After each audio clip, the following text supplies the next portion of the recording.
네, 여러분 안녕하세요. 2023년 10월 4일 수요일 노영의 뉴스 인사이다 시작하겠습니다. 우리가 빨간 날은 안 하잖아요. 물론 다른 방송국은 빨간 날 합니다. 그러니까 주, 중, 인 빨간 날은 다른 방송국은 하는데 우리는 안 하잖아요. 그러니까 너무너무 많이 우리가 사실은 뉴스를 전달해 드리지 못했습니다. 뉴스를 전달해 드리지 못하니 근질근질함, 그리고 여러분들을 보고 싶다는 이 마음, 이런 것들이 합쳐져가지고 오늘 정말 아침에 막 빨리빨리 달려오게 만들었는데요. 반갑습니다. 네, 정말 별 탈 없이 다들 이 자리 돌아오신 거 제가 너무 감사드리고요. 자, 여러분의 인간 소화제 노영이 오늘 방송 순서 말씀드리겠습니다. 먼저 이진하 뉴스토마토 기자와 함께하는 뉴스피커로 준비되어 있고요. 수요일에 만나는 수다맨, 수요 있는 남자 최진봉 교수와 함께 여러 정치 현안 짚어봅니다. 지금 가장 가까운 정치 현안으로는 강서구 보궐선거가 있겠죠. 얼마 안 남았죠. 지난번에 이재명 대표 영장이 기각된 이후에 변화가 일어나고 있는데, 물론 그 전부터도 이쪽 지역은 좀 그랬습니다만은 아무래도 영장 기각이라고 하는 상황이 되게 컸던 것 같습니다. 중심되는 이슈가 뭔지 한번 살펴보는 걸로 하고요. 마지막으로 베프의 촉 시간에는요, 사건, 사고 소식 짚어보도록 하겠습니다. 생방송 중에 궁금하신 점 있으시면 언제든 댓글 남겨주시고요. 노영의 뉴스 인사이다 본격적으로 시작하겠습니다.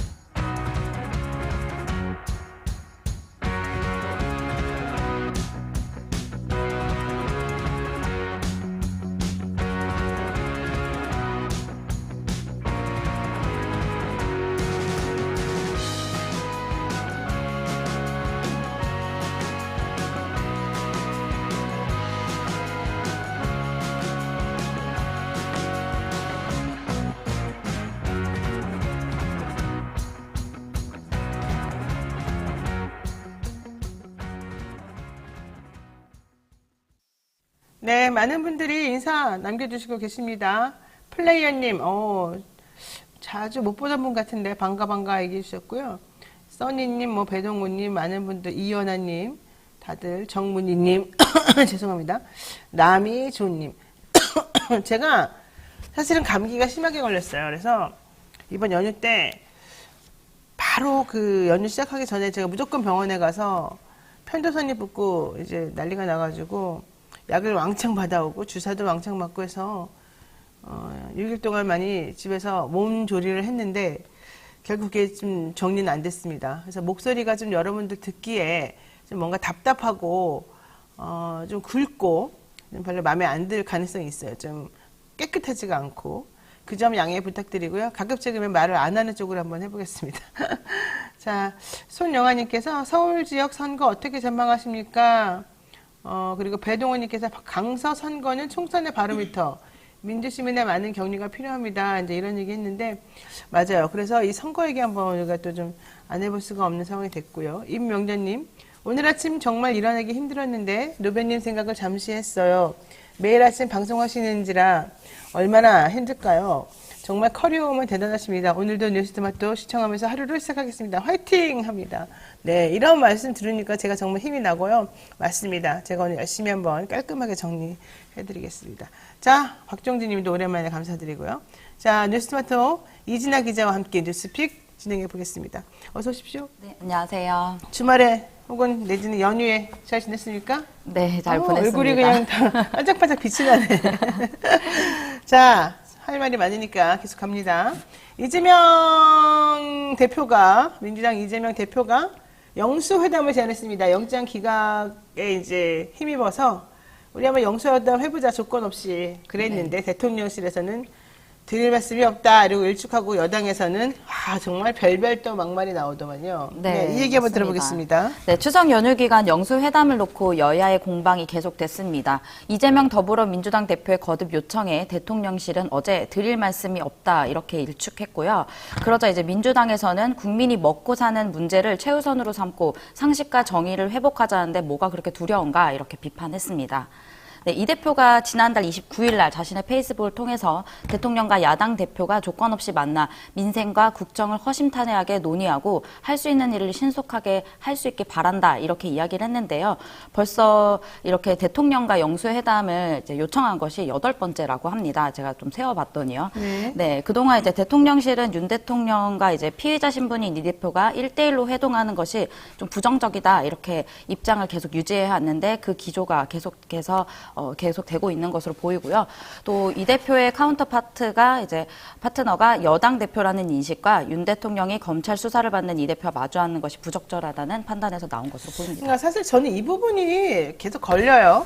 대표하고 대통령하고 만나자고 하면 지금 1년 반이 넘었는데 대통령실에서 제1야당 대표를 안 만나는 이유가 일단 안 만나는 것 자체가 부적절하지만 안 만날 수도 있죠. 뭐 특별한 사정이 있으면. 근데 그 특별한 사정이라고 하는 게 피해자는 안 만난다 이거잖아요. 네. 근데 피해자라고 하는 거는 사실은 본인도 법조인이니까 잘 아시겠지만은 그냥 검사가 혐의가 있다라고 일방적으로 주장해낸 사람을 우리가 피해자라고 하는 거거든요. 그래서 우리는 그 사람이 법원에서 오케이가 될 때까지, 법원에서 인정될 때까지는 그냥 무죄라고 보고서 원래 전제를 까는 거예요. 그렇기 때문에 피해자니까 안 만난다. 이거는 사실 상식적이지가 않고 그동안에 대통령 주변에 있는 그 수많은 피해자들하고 잘 지내시는 걸 보면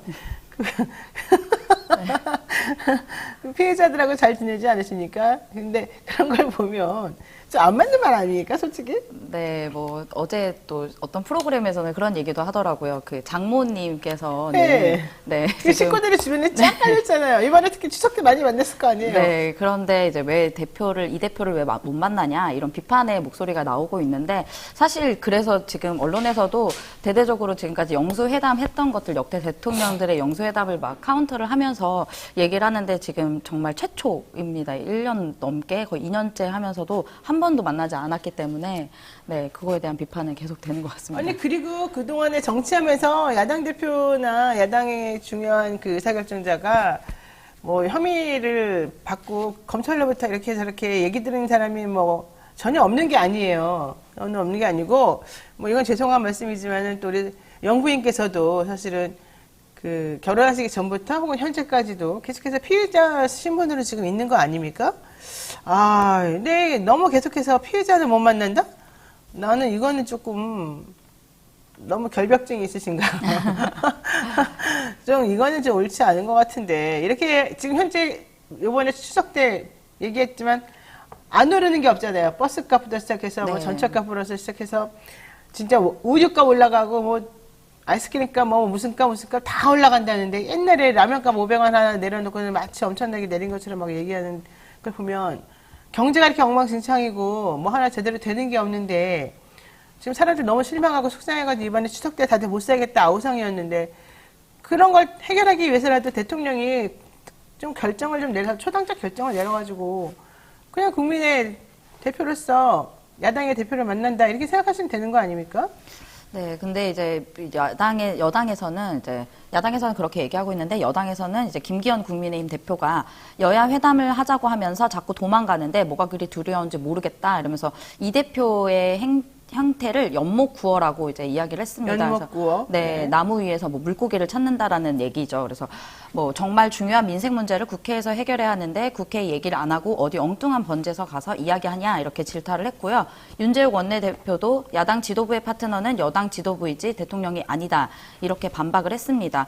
그러면서 이제 민주당에서는 강선우 대변인이 민생 영수회담의 주인공이 이재명 대표도 윤석열 대통령도 아닌 국민이라면서 민주당이 국민을 위해서라면 언제 어디서든 초당적 협력을 할 준비가 되어 있다. 이렇게 하면서 회담을 계속 거듭 요구했는데요. 또 이재명 대표가 그 기각이 되고 또 그 그 건강 상태가 어느 정도 좀 좋아지는 걸 봐서 이번 주 내에 또 복귀를 빠르게 할 예정이라고 또 합니다. 그래서 아무래도 이 내용은 이제 정치적인 메시지라기보다 뭐 민생에 대한 책임도 그리고 다가오는 선거, 네, 보궐선거에 대해서 또 이재명 대표가 또 나서서 네, 정치 행보를 계속 할 것으로 보입니다. 자, 어쨌든 김기현 여당 대표는 뭐 우리랑 만나자.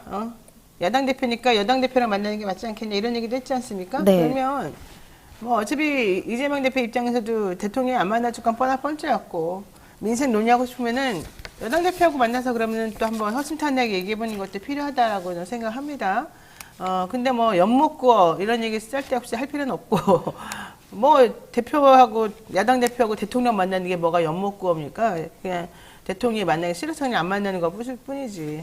그러니까 그런 거창한 사자성어 쓸 필요도 없어요. 엿먹고 불가능한 일을 하려고 하느냐 이제 이런 거잖아요. 그러니까 그런 얘기 할 필요도 없이 그냥 만나면 되는 건데 안 만나니까 이 문제 가지고 만나네 안 만나 가지고 자꾸 시끄럽게 할 필요도 없고 야당에서도 안 만나는 거 가지고 자꾸 물건을어지면서 난 꼭 너만 만나겠다 이럴 필요도 사실은 없어 보여요. 그래서 차라리 그럴 거면 우선 김기현 대표 만나고 다시 대통령 만나든 아니면 김기현 대표와 이재명 대표와 윤석열 대통령이 3명이 만나든 어쨌든 만나야 됩니다. 만나가지고 뭐 하나라도 좀 제대로 돌아가는 거, 소통하는 거 이런 모습을 좀 보여줘야 되지 않겠냐 이런 생각이 듭니다. 자, 두 번째 이슈 보겠습니다. 윤석열 대통령 그렇게 뭐 카르텔 운운하고 뭐 낙하산 운운하고 뭐 인사 어쩌고저쩌고 하더니 결국 본인 집권 때는 더 심하군요. 네. 네.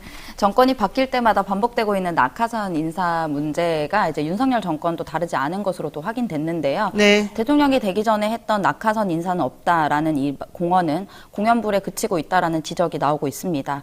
윤석열 대선 후보 캠프, 대통령직 인수위원회, 국민의힘 출신 대통령 검찰 재직 시절의 측근들 이런 사람들이 모두 이제 공공기관의 기관장 및 임원 취업의 보증수표처럼 사용되고 있다라는 지적인데요. 어제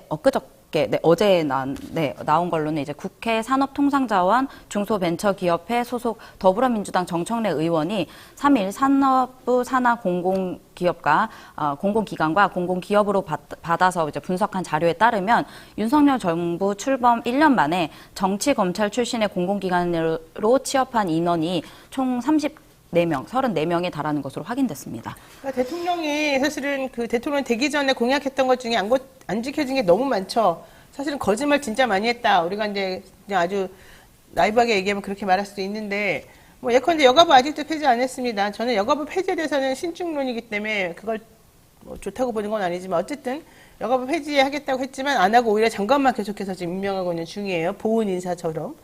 그다음에 이번에도 지난번에도 과학기초 분야에 대해서는 자기네가 열심히 한번 투자해주겠다. 과학이 나라를 살리는 길이다. 막 이렇게 말해놓고는 몇 달 되지도 않아가지고 결국 R&D에서는 다 깎아버리고 카르텔이 어쩌고저쩌고 하면서 이 과학에 종사하는 사람들을 되게 모욕했단 말이죠. 이런 것들도 다 황당무계한 것이고 인사도 마찬가지입니다. 본인 측근 인사하면 안 된다. 뭐 인사 검증을 철저히 해야 된다. 그러면서 민정수석실 없애더니 결과적으로 더 엉망진창인 인사가 계속 나오고 있고 연봉을 억대로 주면서도 공공기관에 자기 사람 다 심어내가지고 낙하산 수두룩벅적하게 하고 뭐 예전에는 문재인 정부 때 낙하산 인사가 많다 그러더니 제가 봤을 때는 문재인 정부 때 낙하산 인사하고는 뭐 비교도 안 될 정도로 지금 모든 사람들을 아주 강력하게 특히 옛날 MB 사람들 다 데려다 놓고 지금 옛날을 회귀하고 있는 지금 상황이잖아요.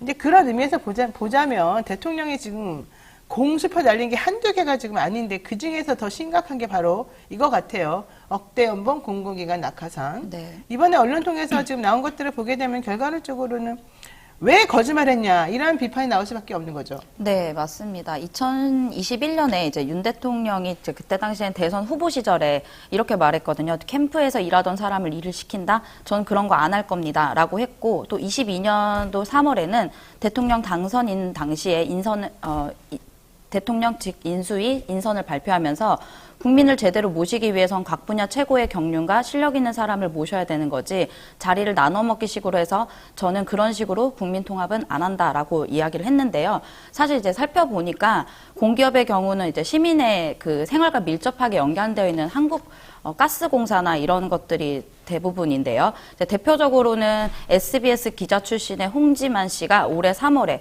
주택도시보증공사 상임이사로 임명됐고, 올 6월에는 한국가스공사 상임감사위원회에 강진구 감사위원이 임명됐는데, 강 의원은 윤 대통령의 검찰 재직 시절에 인연이 있는 것으로 알려졌습니다.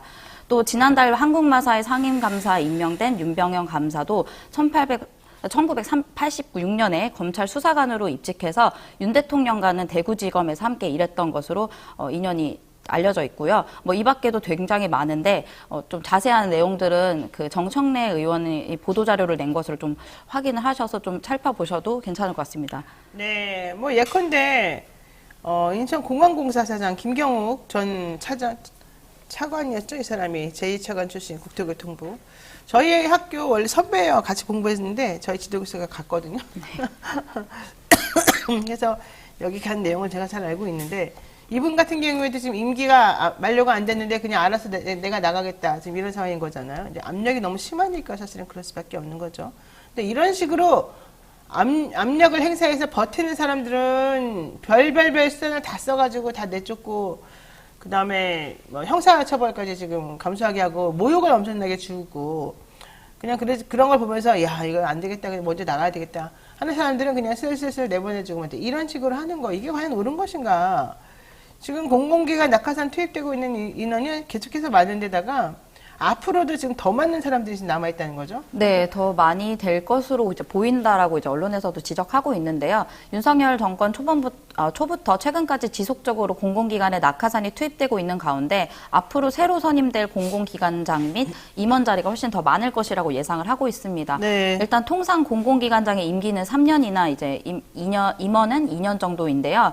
윤 대통령의 임기가 1년 6개월가량 이제 지금 지났고 앞으로 한 3년 정도가 더 남았기 때문에 전체 공공기관에서 최소 한 차례 이상의 임원 인사가 이루어질 것으로 보이고, 그때 당시에 또 이제 그런 문제가, 낙하산 문제가 이루어질 것이라는 관측이 있습니다. 네, 전망이 있습니다. 네, 알겠습니다. 이진아 기자 수고 많으셨습니다. 뭐 얘기하려면 한두 끝도 없는 그렇죠. 우리가 또 자제하는 절제미를 또 여러분들한테 보여드리고 있습니다. 자, 생방송 댓글 참여 계속해서 부탁드리고 이진아 기자하고는 여기서 인사하겠습니다. 고맙습니다. 네, 감사합니다. 네, 저는 잠시 후 최진봉 교수와 함께 돌아오겠습니다.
뒤에 아니요 도시에 또 들어갑니다. 또 일정 기간 국적 관계없이 다 시험 볼 수가 있어요. 알 수 없잖아요. 그러면 민법으로 간다.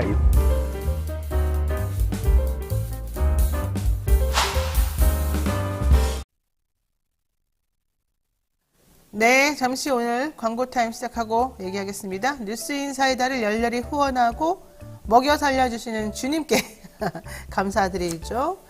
국밥 8종 세트입니다. 이번에 연휴 긴 동안에 여러분들도 많이 드셨을 것 같은데, 닭곰탕, 설렁탕, 순댓국. 저는 설렁탕 좋더라고요. 설렁탕 이렇게 뽀얀 국물에 아주 간편합니다. 그래가지고 그냥 봉지를 툭 찢어가지고 데워 먹기만 하면 되는 건데 맛이, 감칠맛이 나죠. 고소하고. 그리고 양도 아주 푸짐합니다. 한국인이 가장 사랑하는 국밥이 바로 설렁탕이죠. 요즘에 사극 같은 걸 많이 보게 되면 그냥 주모가 마음씨 좋게 생긴 저처럼 생긴 주모가 뜨끈뜨끈한 국물에 이렇게 딱 말아줘요. 뚝배기 국물에다가 어서 많이 드시오. 길 거는 나그네 이러면서 또 혹은 선비에게 가서 시험에 과거에 합격하고 오세요 이러면서 또 주잖아요. 그걸 볼 때마다 이게 사랑의 맛이구나 이런 느낌을 가졌는데 우리 통통몰에서 판매하고 있는 국보국밥 8종 세트 역시 사랑의 맛입니다. 입맛이 없을 때 숙취 있을 때 국밥만 한 게 없습니다. 간단하게 조리해서 든든하게 드시면 됩니다. 한 끼를 든든하게 채워줄 국보국밥 8종 세트. 지금 통통몰 회원 가입하시면 20% 할인 쿠폰을 무제한으로 드립니다. 비싸다고 생각하지 마시고 가입하셔가지고 들어가셔서 언제든지 20% 할인 쿠폰 받아가지고 쓰시면 됩니다. 자, 통통몰 검색해 주시면 좋고요. 영치즈 많은 관심 부탁드립니다. 여기 지금 보니까 황소눈깔님께서 닉네임도 특이하죠. 최진봉님 찐팬입니다. 이러면서 또 인사하셨고요. 많은 분들이 또 좋은 얘기 하셨습니다. 최진봉 교수님 항상 최고입니다. 명명님께서 하셨고 써니님께서는 파 쏙쏙 후추 털털 맛있는 렁탕. 이거 괜찮은데요. 파를 쏙쏙 넣고 후추를 털털 털어서 맛있게 설렁탕을 만들어 먹어라 이 얘기 같아요. 알겠습니다. 자, 또 이렇게 여러분들의 여러와 같은 성화에 또 기분 좋은 미소를 짓고 있는 진짜 수가 뻔히 보이는 그 사람입니다. 최진문 교수 모시겠습니다. 어서 오십시오. 안녕하십니까. 최 교수님은 진짜 좀 단순해서 네. 수가 진짜 보여요. 화가 나면 화난다고 얼굴에 티가 탁 나고 좋으면 좋다고 딱 하고 그러면서 또 자기는 아닌 척하고 좀 그렇죠. 그냥 얼굴에 다 표시가 되죠. 얼굴에 표시가 다 나죠. 진심인 남자, 진실한 남자. 그래가지고 좀 미성숙해 보이기도 해요. 근데 그게 이제 진정성이 있는 사람이냐 아니냐 우리가 판가름하는 기준이 되니까 예. 아주 좋습니다. 예. 자, 한번 질문해 보겠습니다. 요즘 아주 기쁜 소식이 있습니다. 예. 아시안 게임. 물론 좀 웃긴 것도 있었어요. 0.01초 차이로 세레머니 하다가 그 1등을 뺏긴 좀 황당무계한 그런 경우도 있었지만, 자, 항저우에서 아시안 게임이 한창인데 남과 북의 관계가 이제는 완전히 진짜 남남이 돼버렸어요. 옛날에는 그래도 우리는 같은 민족이야 이랬는데 이제는 서로 적대시하고 경계도 심하고 사진 촬영도 안 한다고 그러고 우리를 노스코리아라고 부르지 마라 막 이러기도 하고 그렇지 않습니까? 뭡니까 도대체가 이게? 그래서 결국 이제 윤석열 정부 들어서 남북 관계가 경색이 되고 남북 관계에 대해서 긴장 관계가 높아지고 있지 않습니까? 네. 그리고 이제 한미일 공조가 강조되다 보니까 결국 북한에 대한 압박은 세지게 되고 그러니까 이제 북한 입장에서 러시아 찾아가서 러시아하고 지금 얘기하고 무기도 뭐 수출하겠다 이런 얘기까지 나오고 있는 상황이고요. 네. 이렇게 되면 결국 한반도의 긴장감이 높아지잖아요. 이게 반영됐다고 생각해요. 그렇죠. 북한에서 축구 경기 이제 지난번에 그 여자 축구팀 물론 심판의 판정에 논란이 좀 있습니다. 그 부분 분명히 우리 팀이 네. 이제 지긴 했지만 그 부분이 이제 차치하더라도 어쨌든 그걸 그 중계를 하면서 북한 TV에 뭐라고 우리나라를 적은 줄 아세요? 괴뢰라고. 괴뢰군이라고 했죠. 예. 이 말이 그러니까 물론 저는 북한이 그렇게 적은 것도 잘못됐다고 생각해요. 북한이 그렇게 하면 안 되는 거지 당연하죠. 사실은. 나쁜 사람들이죠. 괴뢰라니 말이 네. 돼요. 지금 그게 말이 안 되지만 그런 상황이 될 수밖에 없었던 이유를 우리가 생각해 보면 우리가 북한과의 관계가 대화가 아니라 대결의 관계 그리고 평화가 아니라 어떤 그 전쟁의 어떤 대결 구도 이런 구도로 가다 보니까 이런 문제가 발생하지 않나는 생각이 들어요. 그래서 북한이 1차적으로 북한이 책임이 있는 건 분명하고요. 괴뢰라고 쓴 건 정말 잘못됐어요. 그건 비판받아 마땅하고 그럼에도 불구하고 우리가 한반도가 이렇게 위험에 빠지고 한반도가 전쟁 위험이라고 하는 것이 긴장감이 높아지면 높아질수록 우리가 피해를 또 당하는 거예요. 누가 한반도에 투자를 하겠습니까? 그렇죠. 아니 외국 사람이 투자하려고 생각했을 때 한반도에 전쟁이 일어날 수 있다고 생각하면 투자를 하겠어요? 당연히 안 하겠죠. 그리고 우리가 경제에서도 불이익을 당하게 되고 그리고 우리는 그렇게 되면 한미일 공조만 강화하다 보면 북중러라고 하는 그런 그 공조하고 냉전 시대의 대결 구도로 다시 돌아가는 거예요. 네. 그럼 우리는 전쟁 위험에 빠지게 되고요. 군사비도 더 많이 지출해야 되고요. 우리 장병들, 우리 젊은이들은 또 혹시나 모를 전쟁이 일어날 수 있는 위험 상황에 빠지게 되는 상황이 되는 거예요. 그게 네. 뭐가 도움이 되겠습니까 대체? 무엇 때문에 그렇게 하는 거죠? 아니 미국 입장에서 당연히 그렇게 하고 싶겠지. 미국 입장에서 우리를 앞세워가지고 중국과 러시아가 자기들을 어떤 극동 지역에 패권을 잡는 걸 막기 위해서 우리를 이용해 먹는 거잖아요. 네. 그걸 왜 모르라는 거예요. 바보가 아닌 이상 그걸 모르면 말이 안 되는 말이 거잖아요. 안 되는 거죠. 우리가 놀아나는 거지 그렇게 되면. 그렇죠. 예. 그러니까 우리를 앞세워가지고 자기들의 이익을 챙기는 거예요. 미국 입장에서는 당연히 그러겠지. 일본도 마찬가지고. 네. 근데 우리는 왜 거기에 그 어떤 그 뻔한 수에 넘어가가지고 넘어간 건지 일부러 그런 건지도 모르겠어요, 저는. 네. 그런 상황을 통해서 한반도를 위기 상황으로 만들고 한반도의 평화가 아니라 전쟁과 긴장 상태가 고조되는 상황으로 만들어 가냐는 거지. 이건 우리한테 전혀 도움이 안 되는 상황이라고 볼 수밖에 없습니다. 그러니까요. 근데도 사실 우리 정부가 너무 북한을 욕하고 맨날 적대시하고 맨날 힘에 의한 평화 이런 걸 강조하다 보니까 사실은 상대방 입장에서도 뭐 좀 우리도 같은 방식으로 대응한다. 뭐 이제 이런 변명을 좀 하고 있긴 하는 것 같습니다. 당연하죠. 그럴 수밖에 없죠. 근데 어쨌든 서로 양쪽 다 이러다가 진짜 피 본다. 이러다 서로 망한다. 이 말을 꼭 해주고 싶고요. 어쨌든 중요한 거 북한 조선중앙TV가 괴뢰팀을 4대1로 이겼다. 뭐지 이렇게 얘기한 거는 매우 충격이었다. 이런 얘기였습니다. 게다가 북한 선수들 왜 이렇게 항의를 많이 하는 거야? 항의를 또 얼마나 많이 하냐에 따라서 혼나고 안 혼나고가 결정되는 사람들처럼 그러더라고요. 저 어쨌든 중요한 건요. 우리가 적대시를 엄청나게 시작하니 북한도 마찬가지로 우리를 매우 적대적으로 지금 보고 있어서 결국 이렇게 되면 주변 사람들만 신난다. 누구? 일본. 일본이 신난다. 중국도 신나겠죠. 우리가 똘똘 뭉치면 우리 힘이 세지고 이 틈을 비집고 들어오기 어렵기 때문에 주변에 있는 나라들이 긴장할 수밖에 없지만 우리끼리 서로 싸워봐요. 그럼 얘네들은 밥이거든 자기네. 그러니까 양 옆에 있는 나라들이 호시탐탐 기회 노리면서 이불은 아닌 척하면서 그래 니네 계속 그렇게 싸워.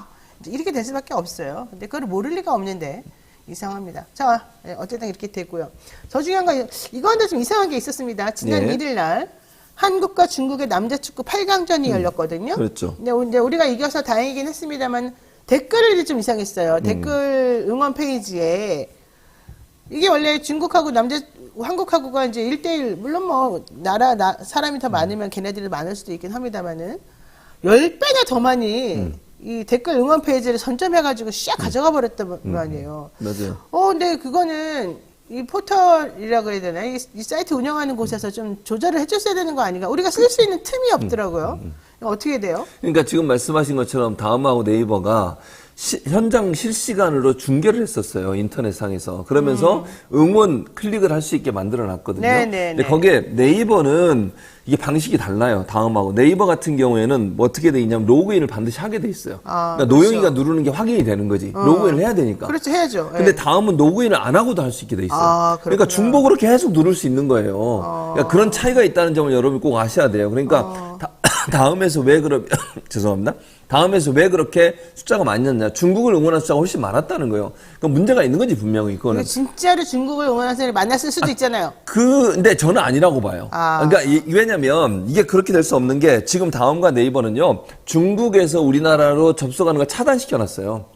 그래요? 네, 못하게 돼 있어요. 그러니까 중국에서 들어와서 했을 가능성은 낮아. 그러면 우리나라에서? 우리나라나 다른 외국에서죠.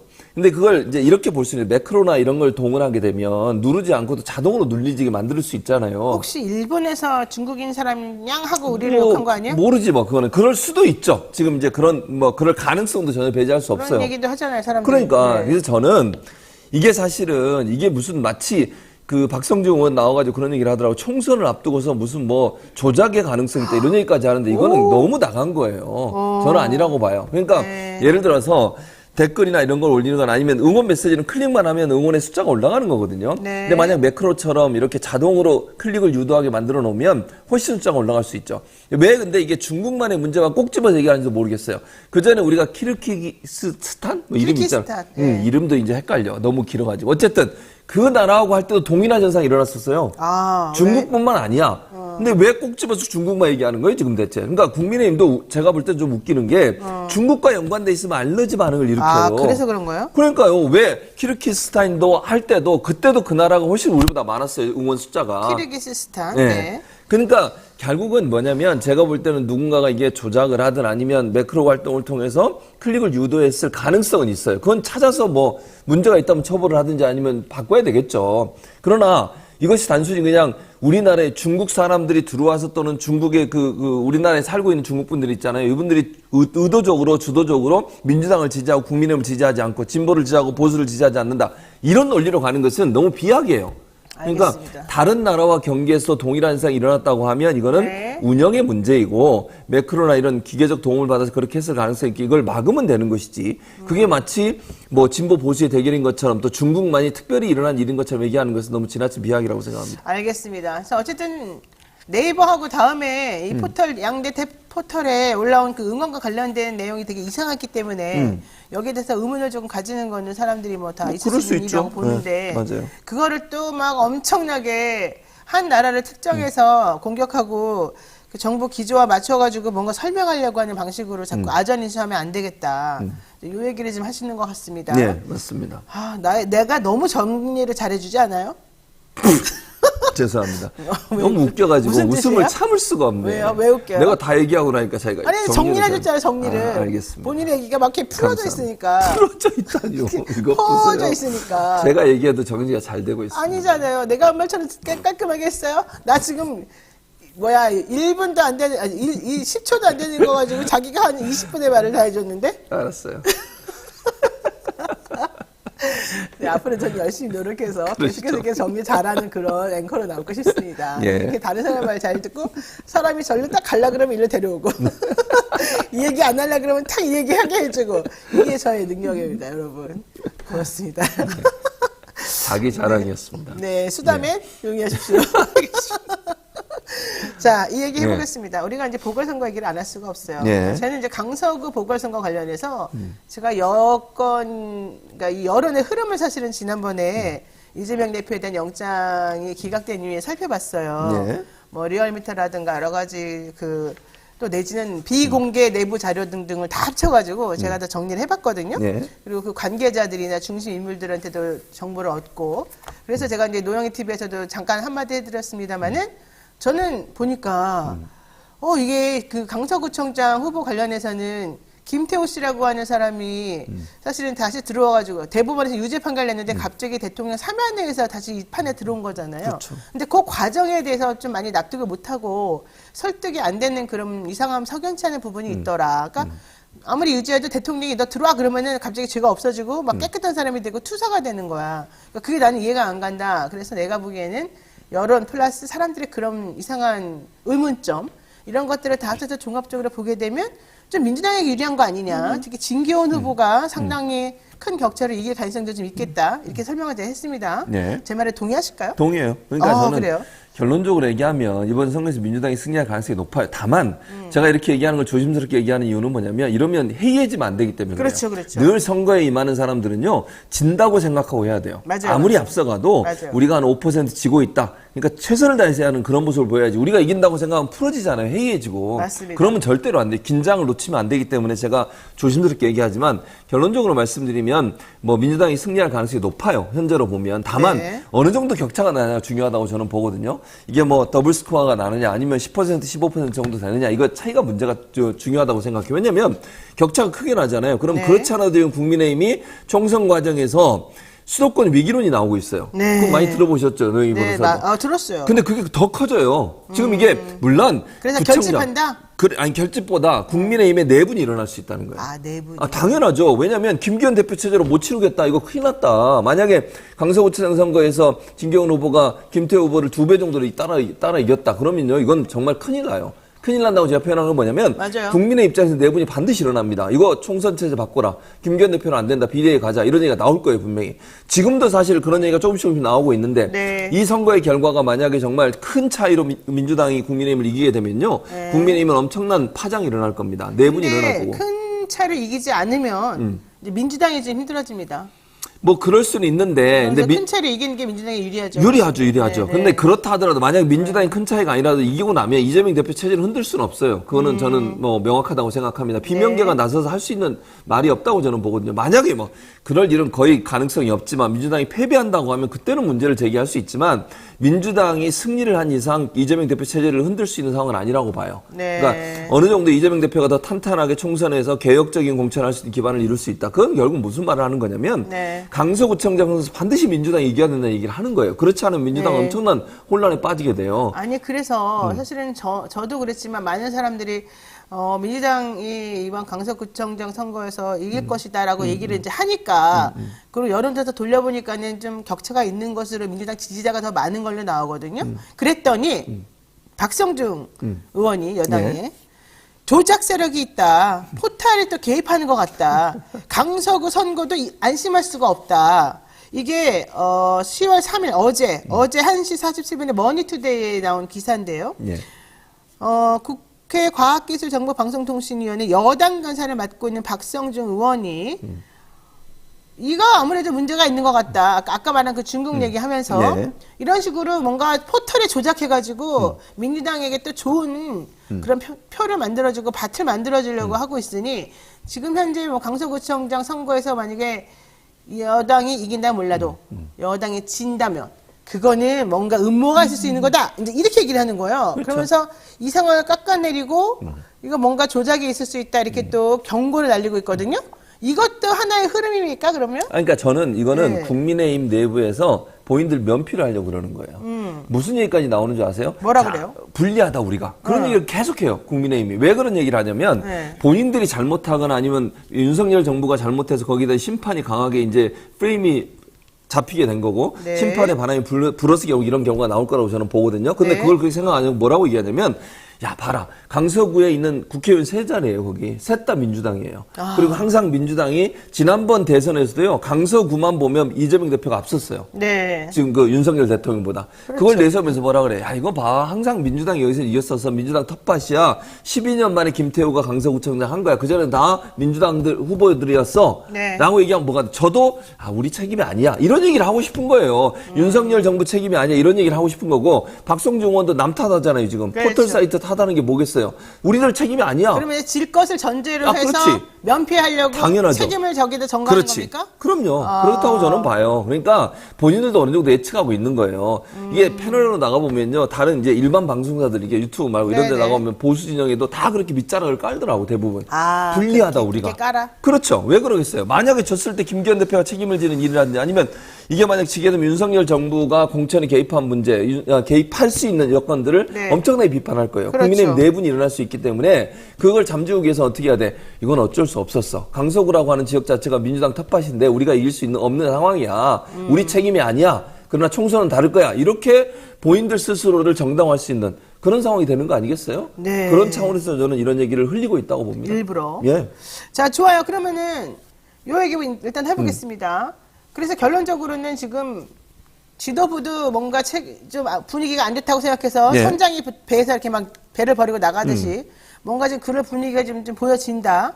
이런 상황이지만 어쨌든 그래도 지금 둘 다 양쪽 다 이 선거를 잘 치러야 되잖아요. 예, 그렇죠. 그러니까 이재명 대표가 선거를 지원하겠다고 지금 본인 단식 정리하고 예, 이제 몸 맞아요. 추스린 다음에 돌아올 것으로 지금 얘기가 되고 있어요. 예. 그러면서 지금 판세가 민주당 쪽으로 조금 기울고 있다라고 사람들이 말을 해요. 예. 그 말이 맞아요? 맞아요. 어떻게 이재명 하세요? 대표는 그러니까 왜냐면 아까도 제가 잠깐 언급했는데 민주당에서 이번 선거를 지게 되면 이재명 대표 체제 자체가 상당히 흔들릴 수 있어요. 네. 비명계는 그걸 빌미로 해서 얼마나 공격을 해야 되겠습니까?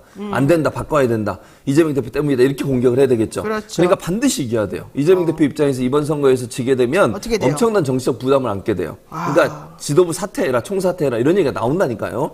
그걸 막기 위해서 어떻게 해야 돼요? 승리를 해야 돼요. 그래서 이재명 대표는 지금은 모르겠어요. 계획은 어떻게 돼 있냐면 네. 오늘 정도에 이제 병원에서 퇴원을 하시고 네. 그러니까 지금 이제 치료를 받고 계시잖아요. 그렇죠. 퇴원하시고 내일쯤에 현장 최고위원회의를 강서구에서 할 가능성이 있다. 이거 이제 지금까지 나온 얘기. 강서구에서? 네, 강서구에 네. 가서 그렇죠. 그러니까 현장에서 최고위원회를 여는 거예요. 진경훈 후보 옆에 앉혀놓고. 네. 왜냐하면 이재명 대표가 잘 아시는 것처럼 차기 대권 후보로서 1위를 다니고 있잖아요. 현재까지는 그런 상황이기 때문에 많은 사람들이 이재명 대표가 강서구에 찾아오면 많은 지지 세력이 올 거예요. 네. 그리고 결집력도 높아질 거고요.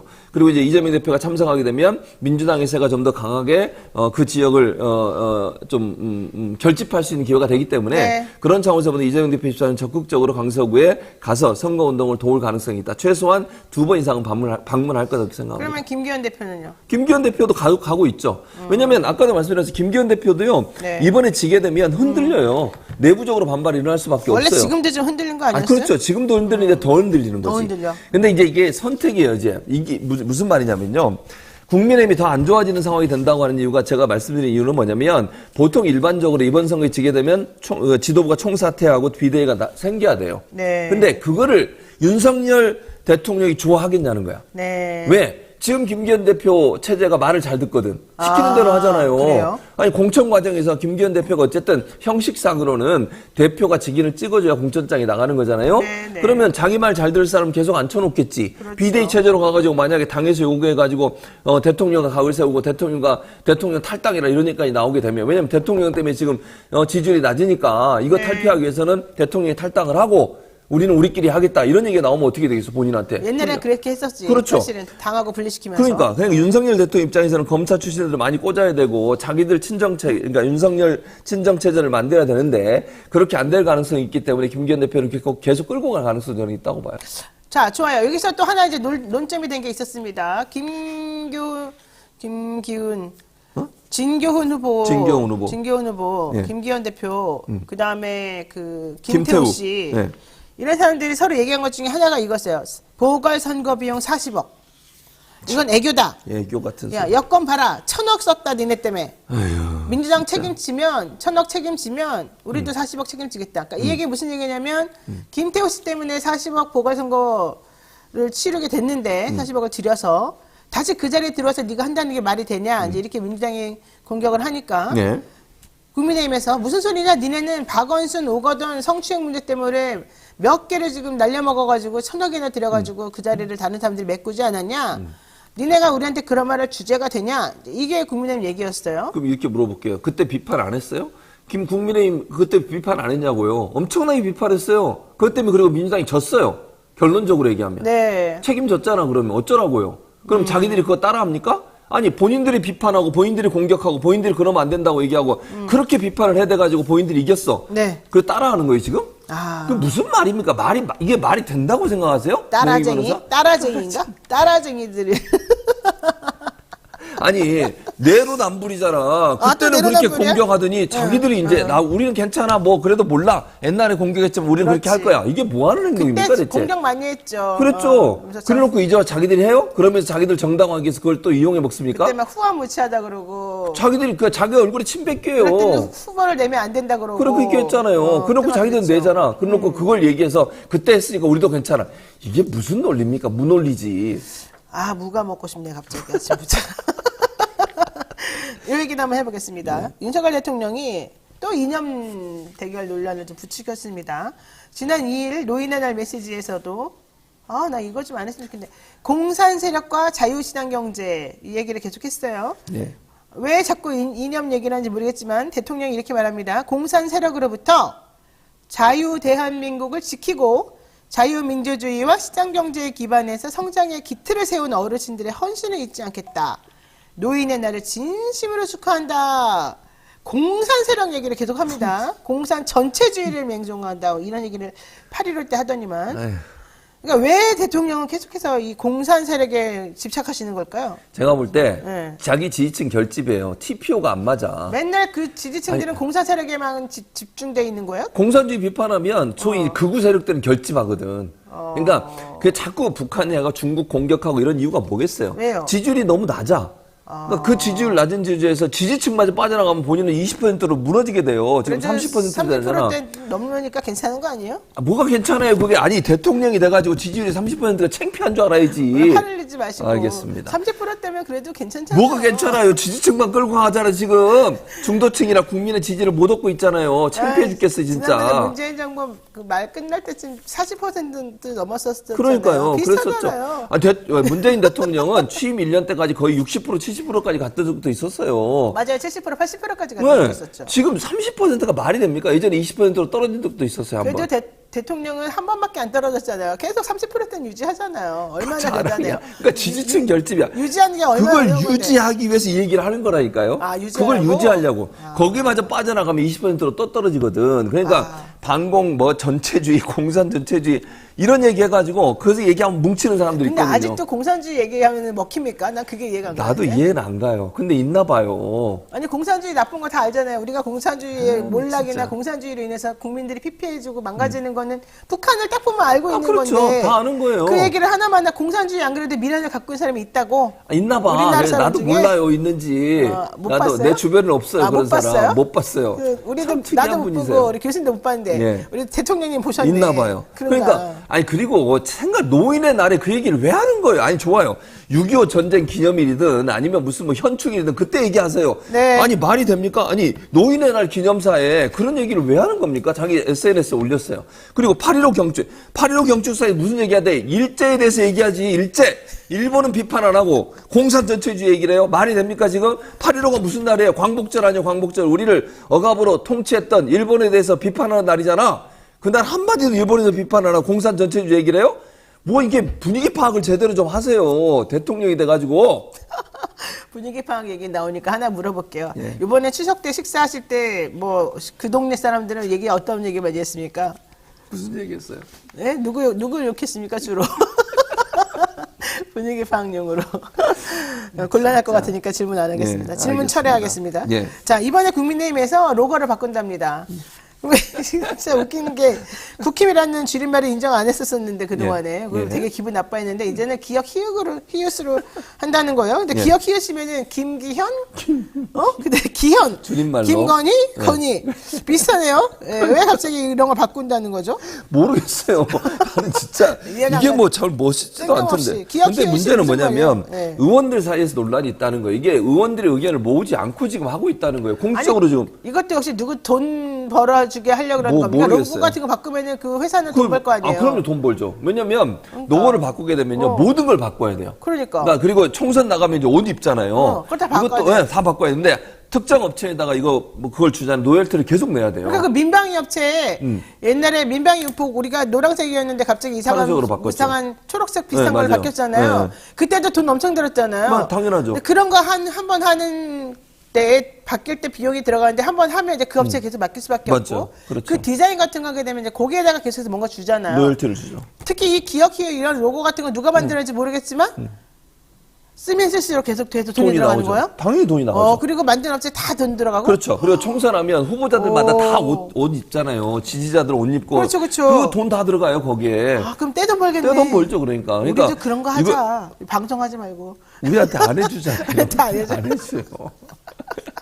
다 커넥션이 아유, 있어야 진짜. 된다고. 우리는 커넥션이 없어서 안 돼. 근데 문제는 뭐냐면 네. 이게 이렇게 중요한 그러니까 로고를 바꾼다는 건데 매우 중요한 사안이잖아요. 그럼 의총을 열어서 의원들의 의견을 들어봐야 되잖아. 그럼요. 그걸 물어보지도 않았다는 거예요. 누구의 의사결정이라는 거야? 그러니까 이게 의문이 드는 거지. 김기현 대표가 누구의 영향을 받고 이런 행동을 했을까? 기읒도 이상하잖아요. 그러니까 물론 뭐 완전 그렇게 기억 히읗 이런 사람 봤어요? 나 처음 봤는데. 처음 봤어요. 그러니까 국힘이니까 뭐 기억은 맞는데 그러니까 우연히도 어떻게 김건희하고 또 똑같냐고 김기현하고 똑같고 아 신기하네. 신기하잖아요. 이런 일부러도 피해야 되는 거 아닙니까? 근데 설마 뭐 김기현 내가 보기엔 기현은 정말 아닐 것 같고 김기현 대표가 뭐 그렇게까지 할 것 같지 않고 그렇다고 또 설마 건희 이렇게 하겠어요? 그건 모르겠어요. 아니겠지. 뭐 모르겠어요. 국힘 그냥 맞아 떨어진 거겠지. 모르겠어요. 관심도 없어요. 어쨌든 중요한 건 돈 벌겠구나 누군가. 누군가는 자 누가 그건 될지 그렇고 모르지만. 이렇게 예. 바꿔서 뭔가 특별하게 효과가 있을까? 없어요. 뭔 효과가 있는데요? 그리고 그 뒤에 지금 벌써 걸어놨거든요. 뒤에 걸개걸음이라고 그래서 그 최고위원회 하면 기억 뒤에 기획으로? 붙여놓는. 예. 근데 이게 파일럿이래요. 파일럿. 그러니까 확정된 게 아니라는 그럼 또 거예요. 바꿀 수도 지금. 있군요. 예. 지금 하면 본유미 있게 예, 나와요. 저거예요. 경제는 경제는 국힘할 때 기억 히읗 있잖아요. 저게 이상한데요, 저게? 사람을 왜 그러는지 모르겠어. 그러니까 사람이 뒤에 두 명이 뛰어가네요. 예. 그거 이상하잖아요. 히읗도 지금 제대로 히읗이 아니잖아. 기억하고 기억하고 똑같겠네요. 뭐 그러니까. 전혀 모르겠어요 무슨 말인지는. 그런 제 말이. 그러니까 이제 의원들 사이에서 볼멘 소리가 나오는 거예요. 아. 근데 저게 완전히 확정된 것도 아니고 그냥 저렇게 이제 뭐 하고 있대요 지금 파일럿으로. 근데 어떻게 될지 모르겠어요. 내가 보기엔 아이디어를 낸 디자이너를 조금 교체한 게 좀 낫지 않겠나 이런 생각이 듭니다. 자기들 힘으로 마음대로 못하는 거 아닐까? 마지막으로 의문 제기예요, 의문 마지막으로 하나만 하겠습니다. 예, 예. 네, 미디어 관련입니다. 방송법 방송관련법 개정안 이번에 국회 본회의 또 안 올라갔고 지금 계속해서 언론 노조랑 단체들이 싸우고 있습니다. 근데 공영방송 이사와 KBS 사장 해임 이제 진행이 됐어요. 예. 야, MBC랑 KBS 경영진 장악을 위한 윤석열 정부 시도도 계속 이어지고 있고 차기 시장 공모 KBS 이루어지고 있지 않습니까? 그렇죠. 지난번에 그것도 기각이 되고 그래서. 예. 자, 현재 지금 상황은 어떻다고 봐야 됩니까? 그러니까 지금 상황에서는 언론 장악을 차근차근 윤석열 정부 해나가고 있죠. 지금 현재도 방통위원회도 2명밖에 없어요. 그렇죠? 맞아요. 원래 5명, 있어요. 정원이 5명이거든요. 네, 전부 다 국민의힘 사람으로. 네, 5명인데 국민의힘 사람 2사람, 이동관하고 누구 또 한 명 있어요. 그 2사람. 대통령이 다 임명한 사람들 2사람 다. 이상인가? 뭐 모르겠어요. 2사람 다 대통령이 임명한 사람은 2명 있어요. 야당 추천위원 2명, 1명은 또 임명도 안 하고 있어요. 최민희 네, 안 전 하고 의원은. 있어요. 네. 그리고 2명 아직 국회에서 통과를 안 하고 있고요. 그러다 보니까 2명인데 5명 정원에 2명이서 다 하고 있는 거예요, 지금. 네, 이상인 방통위원입니다. 네, 저는 이건 대단히 문제가 있다. 이건 왜냐면 방통위를 그렇게 합의적으로 만든 이유가 야당 의원도 적절히 들어서 합의해서 처리하라는 거거든요. 그렇죠. 완전히 무시하고 있고요. 지금 현재 뭐 사장 말씀하신 거 사장도 해임을 해버리고 그건 대통령이 해임을 했어요. 그리고 나서 사장을 새로 지금 뽑는 절차를 밟고 있습니다. 근데 방송법 개정안이 이미 5개월 전에 발의가 돼가지고 이걸 김진표 의장이 상정을 안 해요. 상정을. 그러니까요. 그 의장 그분은 참 나는 김진표 의장은 정말 왜 그러신지 나는 모르겠어요. 그래서 오늘 그런 뉴스들에서 미국의 하원 의장이 탈핵당했어요. 하원 의장이 해임당했어요. 해임당했어요. 네, 자, 의원들이 투표를 해가지고. 훌륭해. 저는 민주당이 좀 이 문제도 거론해야 된다고 봐요. 김진표 의장에 대해서도. 아니 이렇게 직무를 제대로 안 하실 것 같으면 이런 말이 안 되잖아요. 그러니까요. 저는 좀 말이 안 된다고 보고요. 그분은 종교인 과세도 네. 찬성하지 않아가지고 안 그분이 됐잖아요. 원래 교회 다니시잖아요. 그러니까 교회 기독교. 네. 네. 그러니까 그런 여러 가지 문제가 있어요. 그러니까 네. 어쨌든 제가 볼 때 지금 문제가 되는 건 뭐냐면 이미 법안은 발의가 돼 있는데 이걸 국회 본회의에 상정을 안 하는 바람에 결국은 통과를 못 시켰어요. 왜냐면 상임위는 통과를 했어요, 이미. 그렇죠. 그러니까 언제든지 본회의만 상정하면 민주당 숫자가 훨씬 투표만 하면 많으니까 돼요. 끝나요. 근데 그걸 지금 안 하고 있다니까. 일부러 그러는 거죠 지금. 그런 걸로 보여요. 근데 왜 저는 그러니까 국민의힘이 반대하는 건 제가 이해를 하겠어, 어느 정도. 그럼 뭐 자기들 방송장 하고 싶으니까 김진표 의장은 뭐냐고 대체. 이분은 대체 뭐 하는 분이세요, 뒷일을 대체? 생각하는 거 아닐까요? 뒷일? 그런가? 모르겠어요. 자, 왜냐면 네. 간단히 말씀드리면 네. 가장 키가 뭐냐면 사장 선임 방법을 바꾸는 거예요. 지금처럼 대통령이 마음대로 사장을 선임하거나 여당이 마음대로 그게 바로 사장을 선임하지 못하도록 방송관리법이다. 막는 거예요. 근데 개정안이 지금 예. 올라가지 않고 있다. 왜 그런지 모르겠다. 의장 문제다. 저는 의장이 그렇게 앞날을 의장이 생각하고 문제다. 있는 것 같다. 네, 이건 네. 우리끼리 얘기입니다. 그거는 앞날 생각은 제가 한 얘기 아니고 노영희 변호사가 한 얘기입니다. 우리끼리 얘기라고 예, 제가. 알겠습니다. 자, 이 말을 끝으로 한동훈 음. 그 장관에 대한 탄핵 얘기는 제가 정리하면서 그냥 음. 끝내겠습니다. 대동세상님이 최재명 교수님 정진석 의원 실형 내린 박 판사를 맞아. 내사 착수하고 내사 착수하고 있어요. 이 대표님 영장 실질 검사하신 유청은 판사를 직권남용으로 보수단체가 고소한- 고발한다는데 네, 맞아요. 그 얘기 말이 있었어요. 됩니까? 말이 안 되지. 왜 정의로운 판사님들께 왜 이러나요? 아니, 그러니까 사법부까지 하겠다는 거예요. 지금 장악을 이 대표님을 구속해야만 직권남용이 아닌가요? 참 어처구니가 없어요. 이거 뭡니까 도대체? 왜 이러는 겁니까? 아니 그러니까요. 저는 이런 식으로 하면 이제 그러니까 언론 장악하고 이제는 사법부까지 장악을 하겠다는 겁니까? 그러니까 자기들 말 안 들으면 그러면 다 조사하는 거예요. 물론 고발이 들어간 거예요. 물론 검찰이 나서서 한 건 아니지만 저는 시민사회 단체라는 분들도 그래. 이 보수 단체일 거 아니에요. 이 사람들이 왜 자기들한테 마음에 안 드는 판결 내린 판사들은 다 그렇게 고발하면 되는 거예요? 그게 말이 됩니까? 사법부의 권위는 아니면 사법부가 독립돼 있잖아요. 네. 입법, 사법, 행정이 독립돼 있어 서로 견제를 하는 거예요. 검찰이 무도하게 하는 것을 사법부가 견제하는 것에 대해서 이런 식으로 자꾸 공격을 해대는 거 이건 사법부의 권위를 무시하는 것이고요. 삼권 분립을 완전히 무시하는 행동. 독재 시대예요 지금? 좀 그런 느낌이 좀. 느낌. 네, 지금까지 최재봉 성공회 교수와 얘기 나눴습니다. 고맙습니다. 감사합니다. 네.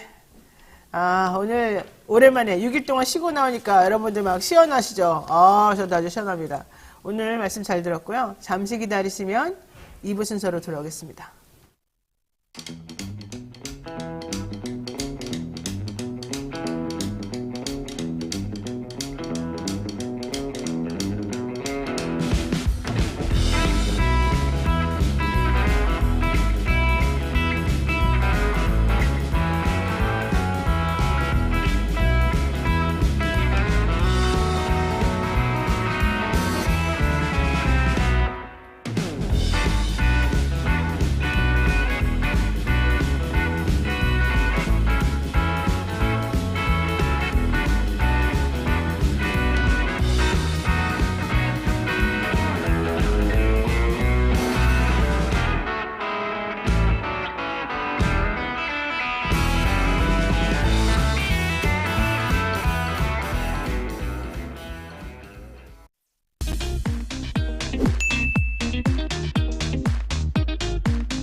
원을 추가하면 어우 정말 너무 잘했어. 예를 들어 1,500을 들어야 돼.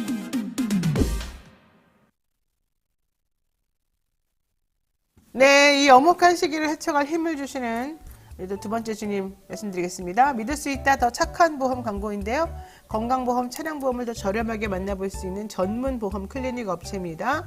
가족이나 친척, 지인에게 묻지마 보험 가입 들었던 분들 지금 그냥 다 정리 한번 해보시고요. 리스트를 쭉 뽑아보시고요. 한 달에 얼마씩 나가는지 한번 해보세요. 제가 그 이혼 소송할 때 가장 문제되는 게 또 보험입니다. 이혼 소송하게 되면 재산 분할을 각각 자신이 얼마나 가지고 있는지 확인해서 내야지 그걸 플러스 마이너스해서 재산 분할 기초 재산으로 보거든요. 그래서 남편한테도 네가 가지고 있는 재산 얼마, 부인한테도 가지고 있는 얼마 이렇게 내놓으라 그래요, 리스트를. 근데 그 중에서 좀 애매한 게 바로 보험 들었던 것들이에요.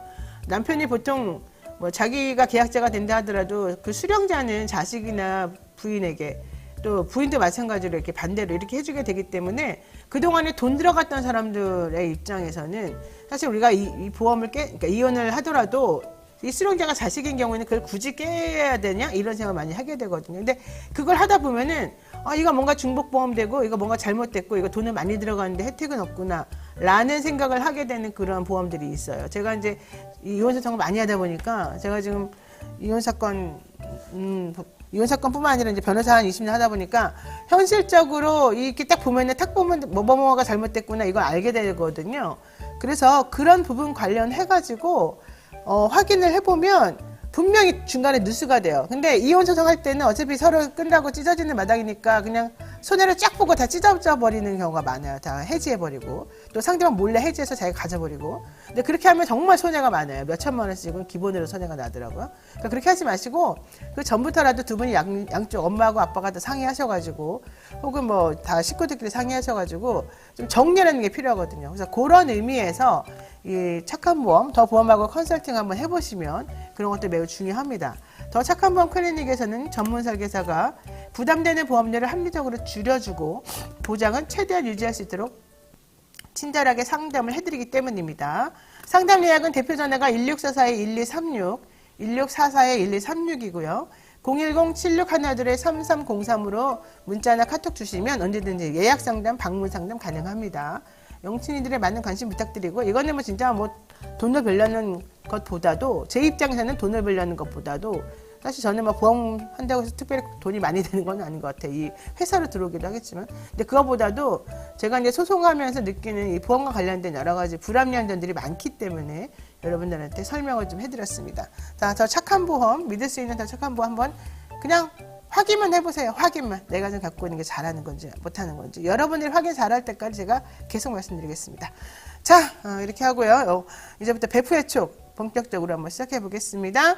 자, 배상훈 프로파일러 모셨습니다. 어서 오십시오. 안녕하세요. 네, 추석 연휴 잘 보내셨죠? 네, 뭐. 네. 자, 긴 연휴를 보내는 동안에 여러 가지 사건, 사고들이 많았는데요. 이번에 진짜 안타까운 죽음의 소식들이 많더라고요. 우선 첫 번째, 악취가 너무 많이 난다. 동네 주민들로부터 2달 내내 민원에 쌓였던 곳이 있습니다. 근데 원인을 못 찾아가지고 헤매다가 결국 추석날 친지가 찾아와가지고 연락이 하도 안 되니까 찾아와가지고 문을 열어보고서 그때서야 이제 사건의 원인을 알았다는 얘기가 있습니다. 강동구에 사는 한 남성, 40대 남성, 아주 유명한 학원 강사였다고 하던데, 예. 유명대학 나온. 이분이 고독사 했다라는 게 그렇게 밝혀진 추정이 되고 있죠. 네네. 그게 뭡니까? 만약에 이 지역이 강동구가 아니라 다른 인제, 소위 말하는 중산층이 살고 있는 다른 구라고 하면 미리 발견됐을 겁니다. 근데 사실은 강동구 쪽에서 그래도 좀 산다 하는 아파트에서 네. 사실 이런 원인을 찾기가 쉽지 않죠. 왜냐하면 네. 보통 이제 그 임대 아파트나 이런 데서 이런 냄새가 나면 보통 그 동 대표라든가 다 알죠. 누가 돌아가셨구나. 근데 여기는 그럴 만한 데가 아니라는 거죠. 그러니까 이제 2달 넘게 뭐 훨씬 전인 것 같아요. 냄새가 계속 나는데 뭐 여러분들께서는 시체 냄새를 맡아볼 일이 거의 없으셨겠지만 네네. 저야 뭐 시체 냄새를 맡고 살았으니까.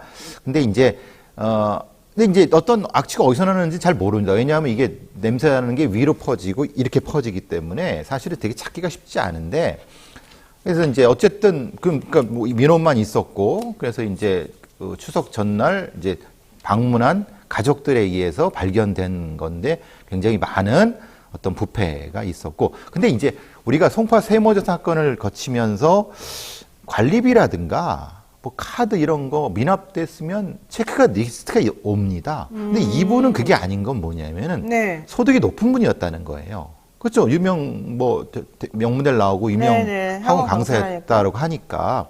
그래서 이제 경찰이 좀 고민하는 거는 혹시 타살의 흔적이 있지 않을까. 아, 그래요? 왜냐하면- 타살 가능성도 있어요? 모르죠. 왜냐하면은 가능성은 있는데 너무 부패가 돼갖고 원인을 못 찾으니까. 근데 거기도 수사를 해봐야 될 것 같은데 어쨌든 지금으로서는 1인 고독사 가능성을 높게 보고 있습니다. 만약에 고독사라고 그런다면 왜 그러는 겁니까? 이제 보통 같은 경우는 이제 급격한 어떤 우울증 같은 건가? 그렇죠. 왜냐하면 굉장히 스트레스가 심하지 않습니까? 학원 강사들이 생각외로 일타 강사들이 경쟁도 치열하고 그러다 보니까 갑자기 강의가 날아가고 막 그럴 때 급격한 어떤 좌절감 때문에 일종의 자발적인 증발을 하게 되면은 한 달 정도는 문 닫아놓고 뭐 이제 아무것도 안 먹고 그러는 경우도 흔하게 나타나니까. 예. 왜냐면 저 심리적인 어떤 충격 때문에. 근데 그렇게 되면 뭐가 문제가 되냐면 정신적 판단이 흐려져요. 그러니까 자기가 몸이 약해지고 이제 정신적 판단이 흐려지니까 움직이기 싫어하면서 그 다음부터는 먹는 것도 줄어들어 갖고 그대로 죽는 거죠. 아사죠, 아사. 쉽게 말하면. 그러니까 그랬을 가능성이 제일 높다. 지금 보니까 복지부 통계 발표가 나온 걸 보니까 1인 가구 5명 가운데 1명이 사회적 고립으로 홀로 삶을 마감하는 고독사 위험에 놓여 있다 이런 얘기도 나왔고요. 네, 그렇죠. 2010년도에 비해서 2018년 이후에 지금 우울증을 앓고 있는 사람들의 비율이 엄청나게 늘었다. 100만 우울증이라고 네, 어제 나왔더라고요. 어제 나온 예, 걸로 예. 보면은 그리고 65세 이상들의 그 퍼센테이지가 상당히 많더라. 그러니까 우리나라가 노인 자살률하고 청소년 자살률이 가장 높은 이유가 그거지 않습니까? 그러다가 지금 1인 가구가 계속 지속적으로 증가를 하니까 다른 사람들로부터 제때 적기에 이런 문제를 해결하거나 도움을 받을 수 있는 시스템이 안 돼 있더라. 그렇죠. 이게 이제 문제면 하층 1인 가구는 도움이 됩니다. 왜냐하면 자기가 부족하다는 거를 동사무소에서 확인할 수 있어요. 네. 찾아가는 문제는 하층인 경우에 네, 중상층은 노출하기 싫어한다는 거예요. 자기가 개인이 1인이 고독한 상황이라고 하는 걸 노출하기 싫어하니까 네. 그분들은 지금 이런 형태처럼 체크가 잘 안 될 수 있죠. 아니 그리고 좀 성별로 보니까 남성의 경우 30대가 예. 가장 많고 이 위험성이 가장 위험하죠. 그다음에 20대, 50대 뭐 이런 순위라고 그러던데. 여성은 70대가 많은 거는 네. 아마 이거는 이제 노인 빈곤율하고 연결이 될 겁니다.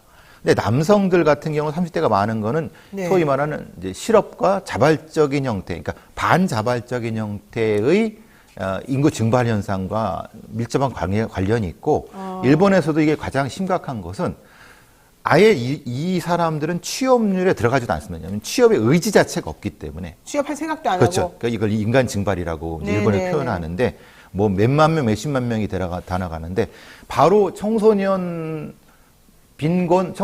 위치에서 20대 잠깐 있다가 30대로 바로 증발해버리는 위험한 1인 고독 중에서 가장 위험한 형태의 사회 지표라고 얘기를 합니다. 아이고, 그럼 방법을 좀 찾아야 되는데 어쨌든 뭐 정부에서는 지역민하고 부동산 중개업소라든가 뭐 식당 같이 이렇게 꼭 반드시 먹고 살아야 하는데 그렇죠. 이용해야만 하는 네. 그런 장소, 그런 가게 이런 것들을 예방 게이트 키퍼다. 고독사 예방 게이트 키퍼를 지정하겠다. 뭐 이런 얘기까지 하더라고요. 근데 그게 의미가 있나요? 현실적으로 좀 어려운 부분이 있습니다. 왜냐하면 지금 통장이나 이런 사람들이 접근하는 것도 거부하는 사람들이 많고요. 그렇죠. 보존한 중개업소라고 하는 것 자체는 계약할 때인데 이게 이제 그냥 버려진 형태라고 하면 이것도 사실 의미가 없는데 가장 이제 의미가 있는 건 식당 같은 데는 문제는 근데 우리가 바깥에서 나가서 1인이 먹는 식당이 지금은 많이 없습니다. 말하자면 우리가 말하는 태국이라든가 동남아라든가 중국 같은 데, 대만 같은 데도 소위 말하는 1인 식당이나 아니면 아예 키친이 없는, 부엌이 없는 1인 가구가 대다수거든요. 네. 근데 우리는 그렇지 않아요. 그러니까 어중간한 상태이기 때문에 식당이 키퍼가 될 수 있느냐는 아직은 좀 모르겠습니다. 그러니까 지표가 잘 안 되는 거죠. 예. 자, 이렇게 고독사 위험에 빠진 좀 사회적으로 고립되어 있는 분들에 대한 얘기도 지금 우리를 안타깝게 만들었는데 또 하나 충격을 받은 거는 지적장애 뭐 자폐라고 하던데 어쨌든 이 아들 30대. 예, 지적장애 아들과 아버지가 사망하는 사건이 있었다.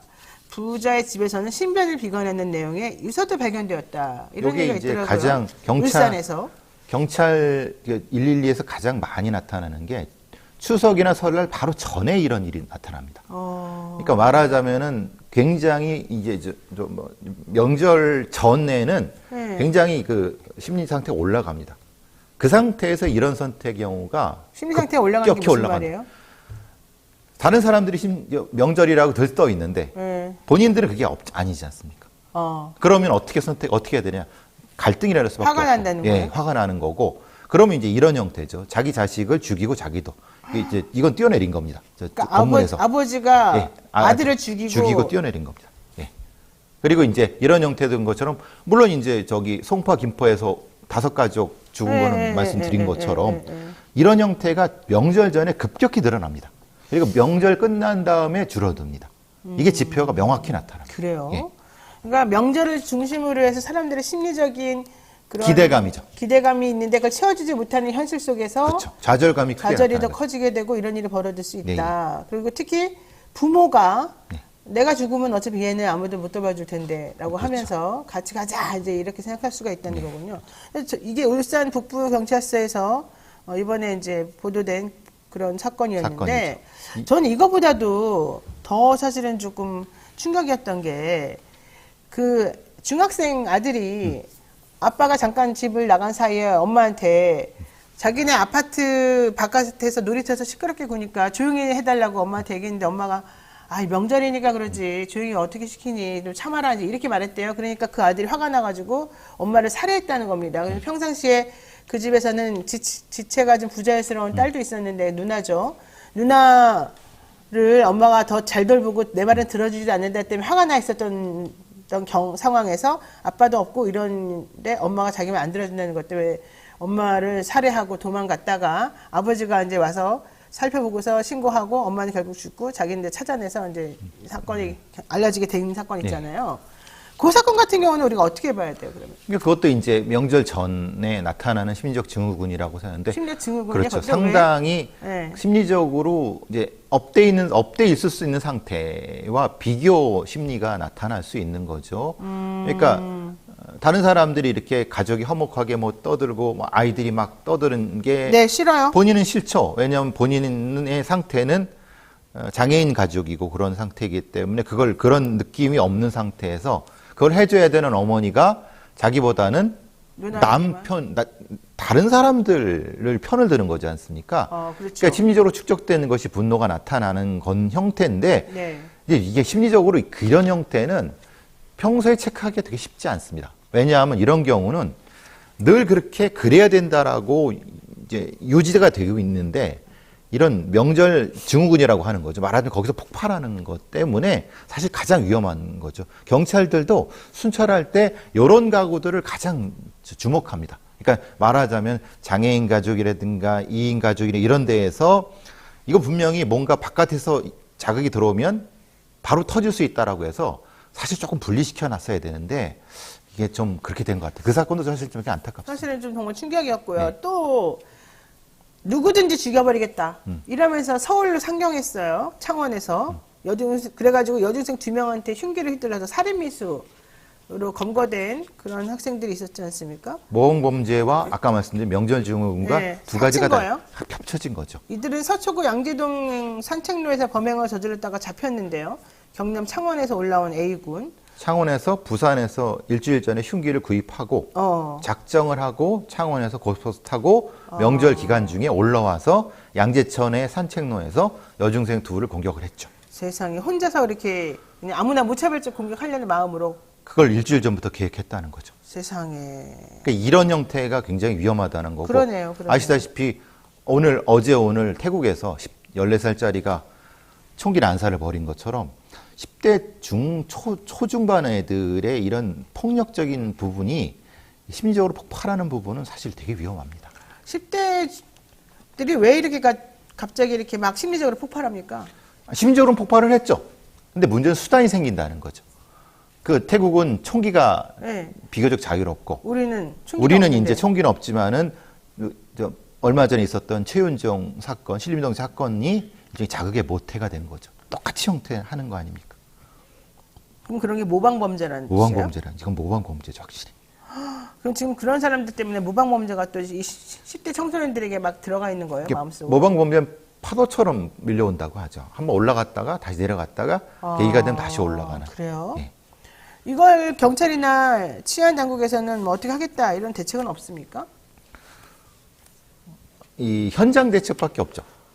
이걸 현장 대책과 주요한 이제 원인 대책을 찾아야 되는데 네. 원인 대책은 사실은 이거는 초기 정신질환이라든가 초기 스트레스 장군에 대한 대비는 보건복지부와 여성가족부가 같이 해야 되는 건데 이거는 저기 아예 손 놓고 있으니까 네. 경찰들은 현장 대책이라고 하는 거리로 현장 경찰들을 순찰시키는 방향으로 돌리는 거죠.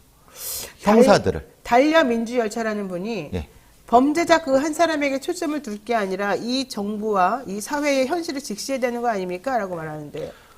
그러니까 어떻게 직시를 하냐 이 말이죠. 그러니까 어떻게 말하자면은 예. 범죄자에 주목하지 않으면은 그 범죄에 들어가기 전에 있는 사람들에 대한 데이터라든가 현상 관리를 해야 되지 않습니까?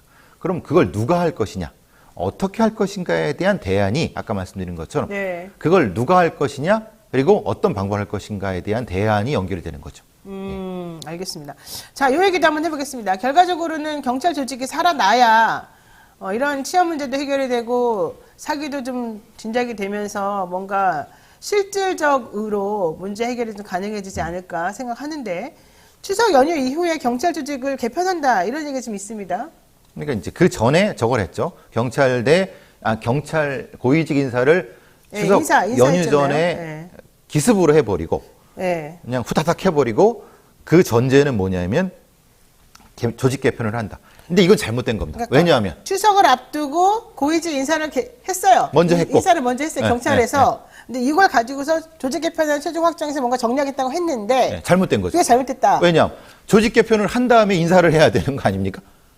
그러니까 웃기잖아요. 조직 개편이라고 하는 것은 경찰 중요한 어떤 치안 정책과 관련된 부분인 건데 이거를 수입해 놓은 다음에 이걸 해야 맞는 건데 이 앞에 먼저 후다닥 했어요. 한 것도 뭐냐면 주로 정보경찰이라든가 소위 말하는 경찰국장 라인들. 그러니까 지금 정권의 핵심적으로 말 잘 듣는 사람들을 높은 올린 다음에 나머지 그 다음은 알아서 도둑 처리하는 거예요. 이런 인사를 하면 안 되죠. 그러니까 승진을 8명 시켰는데 그중 6명이 경찰되고 네. 이들이 그냥 위에서 알아서 니네가 다 해먹어라.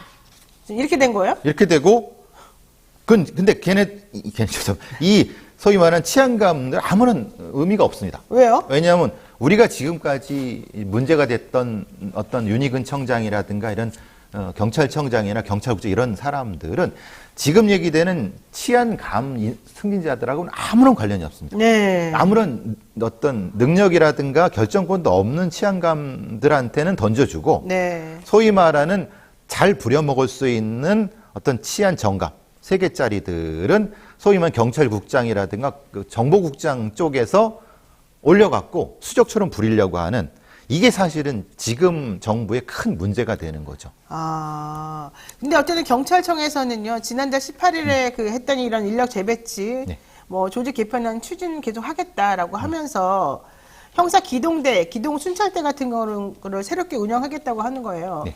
근데 그러면은 문제가 뭡니까? 이거 지금 더 오히려 업무만 가중되고 필요도 없다는 얘기가 나오는데. 왜 그러냐면은 네. 기존에 있는 형사들, 수사를 해야 되는 형사들을 상시적인 순찰 업무에 투입하겠다는 거예요. 상시적인. 예. 그러면 무슨 문제가 되냐면 이 사람들은 순찰 업무를 하는 사람들이나 수사를 해야 되는 사람들이에요. 네네. 그럼 수사는 누가 하죠? 그럼 수사도 하고 순찰도 해야 되는 거예요. 그렇죠. 그런 형사가 어디 있습니까? 예를 들어 옛날에는 네. 그 소위 말하는 87년부터 90년도까지는 네. 소위 이제 치위하는 사람들 두들겨 잡는 형사기동대나 이런 게 있었습니다. 왜냐하면 그래서 그 사람들을 데려다가 뭐 수사할 필요 없어. 그냥 눈에 보이는 집회 시위하고 반정부 투쟁하는 사람들 곤봉으로 잡고 데려다가 수갑 채워서 하면 되는 거니까. 네네. 그 뒤로 이제 그걸 바꾸겠다고 해갖고 수사 전문화부터 시작해서 수사 경과 만들어갖고 열심히 이렇게 만들어놨는데 이제 그거 다 필요 없어. 너희들 또 거리에 나가. 이렇게 되면은 이게 뭐가 되냐 이 말이에요. 알겠습니다.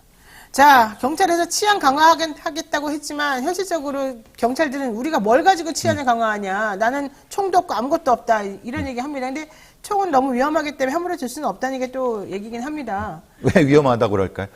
그러니까 말하자면 그런 자질이 없는 사람들도 있고 또 뭐냐면 총을 주되 훈련을 안 시키니까 그렇죠. 훈련 안 시키죠. 훈련 안 시키니까 총을 쏠 수가 없는 거예요. 왜냐하면 총기라는 것은 미국 형사들이 총기하지만 거의 매일 수십 발씩 쏩니다. 훈련을. 그래야지 총기는 안정적인 그렇죠. 거예요. 네. 근데 총기에 개인 총기도 없는 상태에서 훈련도 안 한 상태에서 총기 주고 너 뭐 해봐 그러면 위험하네. 떨려서 쏘지도 못합니다. 그렇죠, 그렇죠. 테이저건 같은 경우도 야 너 쏴라 한 번 1년에 한 번 훈련해갖고 쏴라 그러면 누가 쏩니까? 그거 맞아 죽을 수도 있는데. 그렇죠. 그러니까 오발 이거는 사고도 날 수 있고. 아 그럼요. 네. 그건 누가 책임집니까? 개인이 책임진 거죠. 자, 진짜 그러니까 그냥 주먹구구식으로 알아서 해. 이거네 결론은. 알아서 하라고 하면 하겠네. 알아서 안 하죠. 알아서 못하지. 못하는 거죠. 책임도 예. 있고. 이러니까 경찰 공무원이 너무너무 스트레스를 많이 받는 취약한 상황에 놓여 있다. 그래서 한 해 평균 20명이나 되는 경찰 공무원이 극단적 선택을 하더라. 요거는 현직에 있는 사람만 얘기하는 겁니다. 현직에 있을 때. 이 통계가 잘못된 건 뭐냐면 예. 이 상태에서 위험해갖고 그냥 면직을 시켜버립니다. 사표를 받아버려요. 그 다음에 죽는 경찰은 더 많아요? 그렇죠. 그건 포함이 안 된 겁니다. 포함도 안 되고. 네. 왜냐면 이건 경찰 일대만 죽은 사람이에요. 네. 근데 사실은 이거 위험하다고 내 보낸 사람들 적어도 6개월 안에 있는 사람 죽은 사람들은 포함시켜야 되는 거 아닌가요? 이게 문제라는 거예요. 그렇죠. 그렇죠. 그게 가장 위험한 거는 또 총기예요. 총기 왜요? 총기 가지고 있잖아요. 지 머리를 쏴버려요. 자살할 때. 극단적 선택을 할 때 예, 예, 예. 경찰들이 그래서 총기 회수가 1년에 100건씩 있어요. 그러니까 1년에 야 너 위험하니까 안 돼라고 해서 강제 회수를 해요. 얘 이거 주지 마. 그래서 앞에 그런 일이 벌어지는 거예요. 총을 안 주는 이유가 네. 쟤 죽을 것 같다고 애들도 아는 거예요. 경찰 애들도. 위험하다는 걸 아는. 그러니까 쟤는 총기 주면 안 돼. 그래서 뺏는 거예요. 그게 1년에 100건이 넘는 거예요. 그러니까 지금 보니까 2018년부터 5년 동안 105명의 경찰 공무원이 극단적 선택을 했는데 경찰관이 정신건강 등의 문제가 있다고 생각해서 총기를 회수당한 것도 쉬운 건이 넘는다. 그 다음에 전체 100건이죠. 어휴. 100세건이죠. 무슨 말씀인지 드디어 알아들었어요. 너무 힘듭니다, 여러분. 정말로. 자, 오늘 여기까지 말씀드려야 될 것 같습니다. 지금까지 배상원 프로파일러와 함께했습니다. 고맙습니다. 감사합니다. 네, 노영의 뉴스 인사이다. 오늘 저희 방송 여기까지입니다. 죄송합니다. 자, 내일은요, 김필성 조상호 변호사와 함께하는 이슈 삼합하는 날이죠. 나가기 전에 잊지 말고 구독, 좋아요 꼭 눌러주시고요. 제가 오늘 보니까 저희 구독자가 32.9만이더라고요. 그러니까 연휴 시작 전보다 많이 늘었는데, 오늘 조금만 더 힘내서 33만 찍어보도록 하겠습니다. 여러분 모두 감사드리고요. 내일 뵙도록 하겠습니다. 고맙습니다.